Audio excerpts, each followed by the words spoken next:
Қазақстан Халық Ассамблеясының 34-ші сессиясында елдегі этносаралық келісімді сақтау және нығайту мәселелері басты назарда болды. Онда ұлттық бірлікті көздің қарашығындай сақтау қажеттілігі һәм осы бағыттағы заңнамалық тетіктердің маңыздылығы талқыға түсті.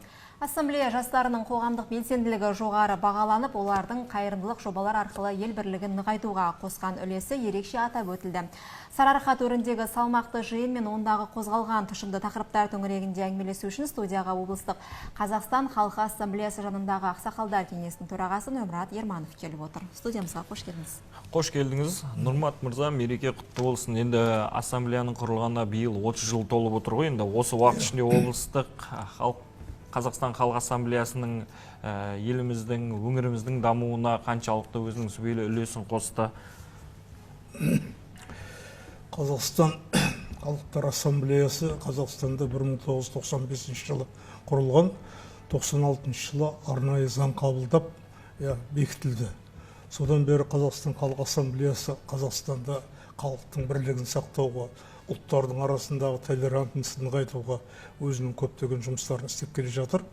Сол басталғаннан бері өзіміз президентіміз елімізде заңдарға өзгерістер еніп, Қазақстан Республикасы Ассамблеясының рөлін көтеріп келе жатыр.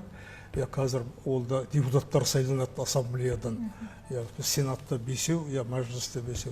Сонымен бірге біздің Қазақстанда тұратын барлық халықтың ассамблеяға мүше болуға құқығы бар. Болып та жатыр. Қазір бүкіл Қазақстандағы ассамблеяның барлығы да біріктірілген.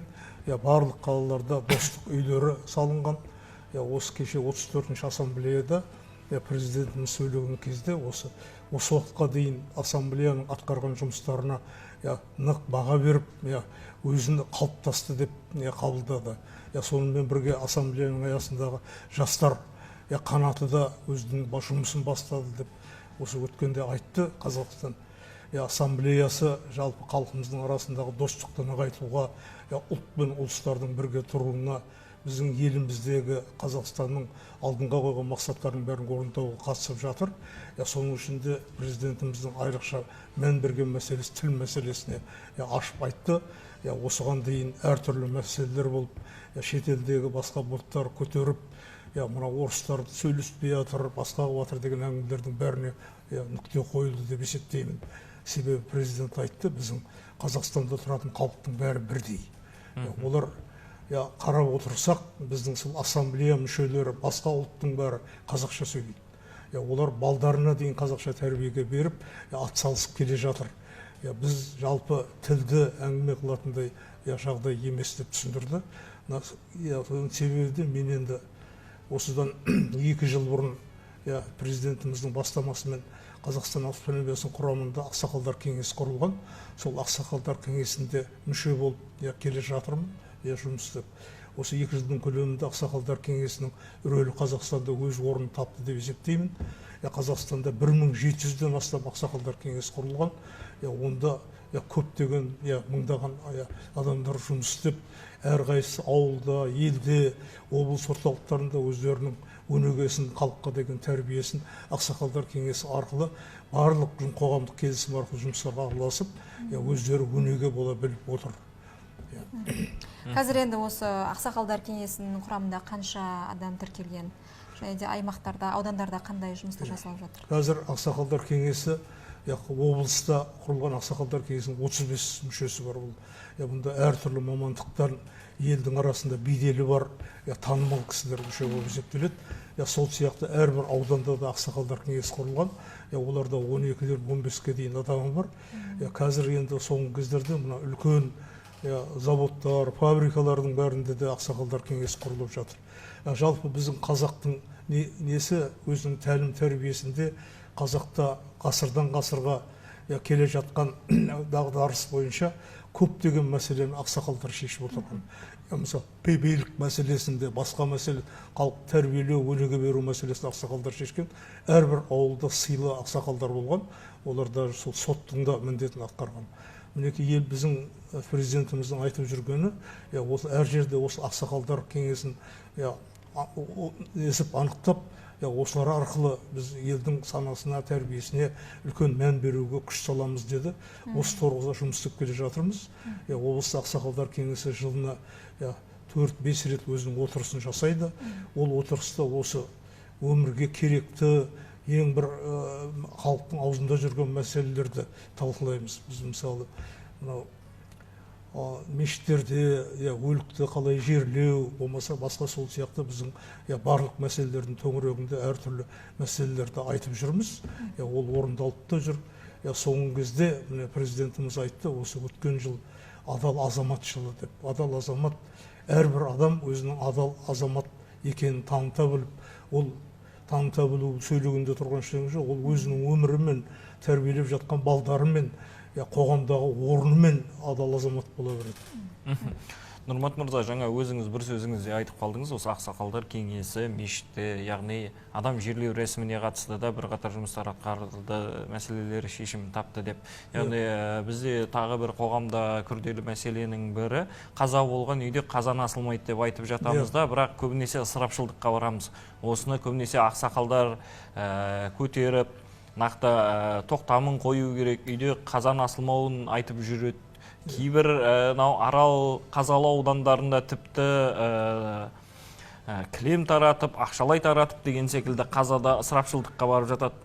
Бұған қаншалықты тоқтам қойып, өздеріңіздің үлестеріңізді тигізіп жатсыздар? Бұл мәселе бойынша біз облыста, даже республикасы алдын қатарлы болып ақсақалдар кеңесінде қарадық өткен жылы. Қарап, облыстың бас имамын, мұсылмандар басқармасының басшыларын, сол сияқты біраз кісілер ішкі саясаттан басқадан қатысып, осының, как сіз айтып отырғандай, осы қаза болып жатқан үйге, әсіресе жастар қаза болып жатқан үйде, ол бір өз қиын жағдайда қоса қайғыра білу керектігін түсіндірдік. Осы бір қозғау тастадық деп есептеймін. Осыдан кейін өткен жылдың басында біздегі ардагерлер кеңесі үлкен форум өткізіп, бүкіл облыстың имамдарының бәрін жинап, осы мәселені анықтай түсіп үндеу қабылдады.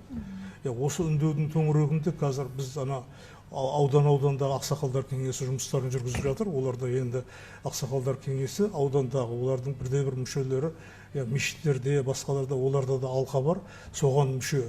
Сондықтан көп жерлерде бұны қолға алып жатыр деп есептеймін. Қазір бәріміз де осы көріп жатырмыз. Облыстың өзінде қарайтын болсақ та, берген аста, басқада дастархан мәзіріне үлкен өзгеріс болды қазір. Бұрынғыдай жаңа толып тұрған дастархан жоқ, мен өз басым көріп жүрмін. Сондықтан біз ел болып, халық болып жұмыла көтеретін болсақ, любой нәрсе жолға қойылатынына сенім бар. Біздер ақсақалдар кеңесіне өткенде осыдан кейін ол Қызылорда облысының тұрғыны арыз жазды.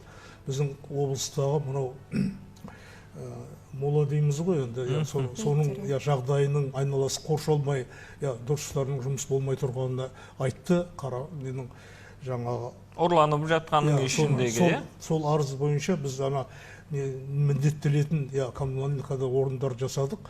Олар сол 10 миллион ақша бөлініп, осы май айдың ортасына дейін барлық жұмыстар істелетін болды. Міне осыған ақсақалдар кеңесінің үлкен үлесі болды деп есептеймін.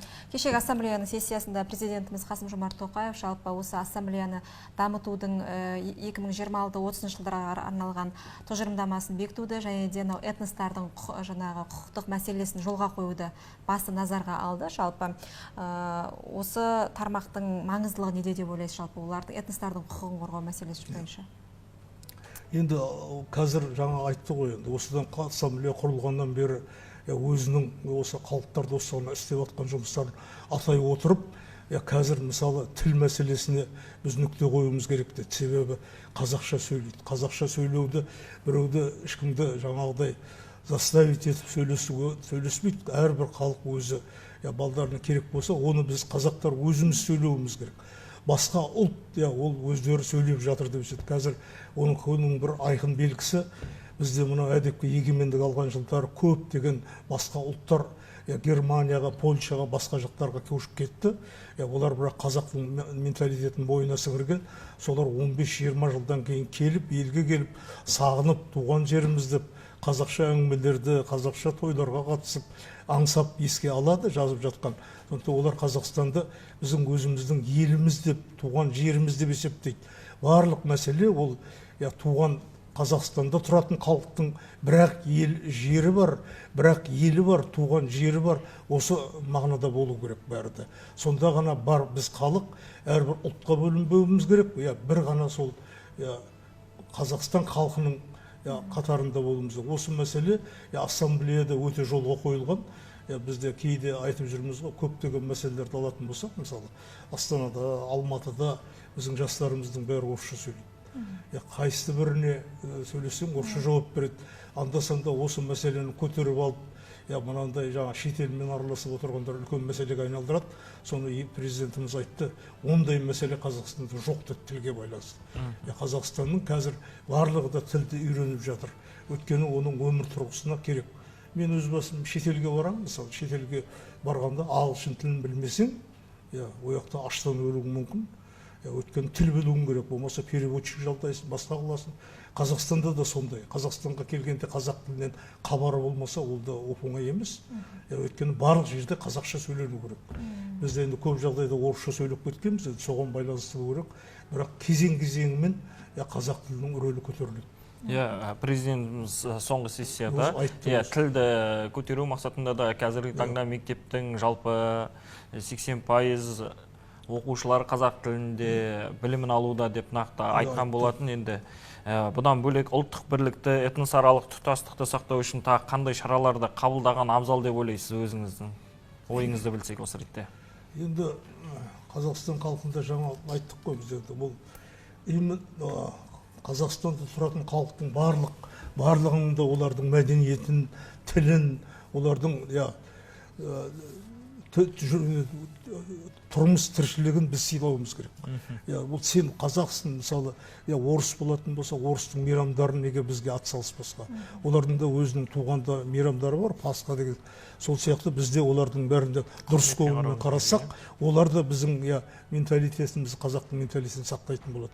Сондықтан ұлтаралық қатынасты дұрыс сақтау үшін әрбір ұлттың, әрбір ұлыстың өзінің мәдениетін, тілін, ділін ұлттап отыруымыз керек деп есептеймін. Енді қазір біздің аймағымызда 11 этно-мәдени бірлестік жұмыс жасап жатыр екен. Жалпы сіздің ойыңызша осы этно-мәдени бірлестіктердің жалпы халықтың, елдің экономикалық дамуына, әлеуетінің дамуына қаншалықты үлес қосып жатыр деп ойлайсыз осылар? Енді осы біздегі ассамблеядағы этно-мәдениет орталықтар бар, 11. Олар өздерінің жаңағы мәдениетін сақтауға, тұрмыс тіршілігін сақтауға жұмыс істеп жатыр. Бірақ соңғы жылдар кешегі ассамблея жастары деген волонтерлар бар. Осы волонтерларға біз басқалардан гөрі солар өте жақсы қатысты деп есептеймін. Басқа мына кешегі тасқын суға байланысты, басқа да болмаса бірандай бір форж-мажор мәселелерге байланысты біздің ассамблеяның жастары өте қатты белсенді қатысты. Осыдан-ақ олар біздің еліміз Қазақстан, жұртымыз Қазақстан деп қатысқанында мен өз басым куәмін. Қаншама біз халыққа көмек беріп жатырмыз. Сол сияқты ол осы Қызылорда біздің облыста болсын, басқада еш жеріне қалмайды, бірге бәрі атсалысып тұрады. Біздің Қызылорда облысын алатын болсақ, осындай этносаралық саясат ұлттардың бірге тұруының үлгісі деп есептеуге болады. Мен республикалық ақсақалдар кеңесінде осыны баса айттым. Біздің Қызылордада Қармақшы ауданында 3-ші этносаралық совхоз бар. Сонда ондаған ұлт бірге тұрып жатыр. Олардың бәрі сондай сіңісіп кеткеніміз бойынша қыз алысып, қыз берісіп, құда болып, бір ауыл кәдімгідей ағайын болып кеткен. Біз негізі осыған келеміз. Жаңағы ассамблея жанынан құрылған жастар, волонтер жастардың жұмысына оң баға беріп отырсыз ғой. Енді қазіргі таңда жастардың арасында осы әскерге бармау деген секілді қыңыр мінез танытып, күштеп алып кететін жағдайлар тіркеліп жатты. Әрине біздің өңірде ол орын алған жоқ, бірақ республика көлемінде күштеп алып кету, әскерге деген секілді жағдай болды. Енді осы ретте мәселенің тінін тарқату үшін ақсақалдар кеңесі мектептегі жастармен кездесіп, патриот жастардың патриотына рухын ояту үшін, отанға деген сүйіспеншілікті ояту үшін сіздер тараптан қандай кездесулер, іс-шаралар атқарылып жатыр жалпы? Осындай келеңсіздердің бәрі неден шығады? Олардың бәрі отбасындағы тәрбиеден шығады. Отбасындағы тәрбие дұрыс болса, ол бала мысалы біздің отаным, елімді қорғаймын деп, ол айтып отырған адам көп емес, ол бір какой-то бір 2%, 1% қана болуы мүмкін. Бірақ біз айтып жүрген, бізде ақсақалдар кеңесінің мүшелері мектептерде, басқа жерлерде, жаңағы военкоматта кездесулердің бәріне қатысып, өз басынан өткен өмір тәжірибесін айтып, біздің халқымыздың болашағы үшін әрбір адам, әрбір қазақстандық патриот болу керек деген мәселеде әңгіме өрбітіп жүрміз. Ол өте жақсы қабылданып тұр деп есептеймін. Енді мынау ақсақалдар кеңесі жалпы өзге аймақтардағы осындай кеңестермен байланыс жасап тұрады ма? Қандай байланыстарыңыз бар? Барлық бізде жаңағыдай 3 айда бір рет облыстық ақсақалдар кеңесінің отырысы болады. Соған аудандардағы ақсақалдар кеңесінің төрағасының бәрі қатысады. Онлайн ауылдағылар қатысады. Біздің қарайтын мәселеміз, талқылайтын мәселеміз бір, барлығында да хабарласып отырмыз. Олар да өзінің әрқайсысы өзінің еліндегі мәселелерді айтады. Қолынан келмейтін нәрселерге біз ақсақалдар кеңесінің атынан хат жазамыз. Себебі ақсақалдар кеңесі облыстық ассамблеяның құрамында, облыстық ассамблеяның төрағасы облыс әкімі. Облыс әкімінің атынан біз сөйлегендіктен кейін көп нәрселер орындалып жатады. Жақсы жетістік ол. Нұрмат мырза, енді ассамблеяның 34-ші сессиясында елдегі ырысты ынтымақ пен береке бірліктің саяси маңызы баса айтылды. Енді этносаралық татулықты тұтас деңгейде сақтау үшін қоғамға қандай қағидаларды қатаң ұстану қажет деп ойлайсыз? Енді заң тұрғысынан да нақты белгілеп берді президентіміз сессияда. Енді ең бір жаңағы нететін болса, Қазақстанда тұратын барлық халықтың мемлекеті біреу, ол қазақ. Ол тіл қазақ тілі. Сондықтан Қазақстанда тұрғаннан кейін олардың бәрі де қазақ тілін үйренуге міндетті. Бірақ біз айтты, жұртты жаңа заставить етіп, зорлап үйретпейміз деді. Оның өмірге керек болатын болса, мысалы қызметке тұрса да, басқа да келешекте, мысалы қызметте қазір тесттің мысалы 80% қазақ тілінде тапсырылып жатыр. Оған ешкім зорлап апарған жоқ. Оған бәрі өйткені ол керек болғаннан кейін жұмысқа тұрғандағы конкурстарда да осындай қазақ тілінде болса жұмысқа қабылданады, ерекшеліктері болады. Өйткені біздің мемлекетіміз қазақ тілінде. Сондықтан бұл жағынан көптеген мәселелер депутаттардың арасында қолға алынып жатыр. Келешегіміз жарқын болады деп есептеймін. Енді кеше президентіміздің қатысуымен өткен ассамблеяның 34-ші сессиясындағы тапсырмаларды, жалпы жұмыстарды жолға қоя отырып, өздеріңіз алдағы уақытта қандай жоспарларды жүзеге асырмақ ойдасыздар? Біз енді осы президенттің тапсырмасына орай барлық айтылған мәселелерге көңіл аударып келеміз. Осы жыл басынан бері адал азаматтың төңірегінде көптеген шаралар өтті, мектептерде, басқаларда. Енді мынау осы неден 34-ші сессиядан кейін жалпы Қазақстан Республикасындағы ассамблеяның рөлінің бекіп келе жатқан, оған елбасымыз, президентіміз осыған айрықша көңіл аударып отқанын айтып, барлық жерде де біз халықтар достығын, халықтардың бірлесіп өмір сүруінің жақсылығын айтып жүретін боламыз. Оның ішінде особенно тіл мәселесін біз президент айтқандай түсіндіруге тырысамыз. Бүгінгі біздің студиямызға келіп, алтын уақытыңызды бөліп бізге сұхбат бергеніңіз үшін алғыс білдіреміз. Еңбегіңіз табысты болсын. Рахмет.